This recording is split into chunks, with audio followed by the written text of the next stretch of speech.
punto na mapasubo na ang tao sa kanyang pinlano at mga pangarap, hindi na niya pipigilan dahil nasasarapan na siya eh. Ano po ba? Nakuha niyo po?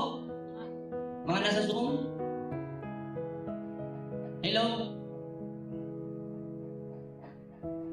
Tama po, amen. Amen. So, ang hindi niya sila pipigilan, ang niya dito ay ang kamalayan. Ang tao na may kawangis o ang tao na inanyuan ng Elohim ayon sa kanyang wangis. Hindi niya pipigilan. Sila dito ay ang kanyang mga na-establish na mga kapamaraanan.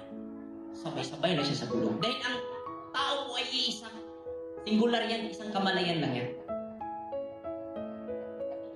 Hindi niya sila pipigilan sa paggawa ng anumang nais nilang gawin. Na-notice niyo po na mayroong mga kaganapan sa buhay natin na alam mo, mayroon kang sapat na kaalaman na ito ay magbibigay sa iyo ng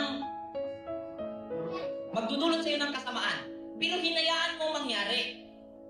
Bakit? Nasasarapan kayo. Right.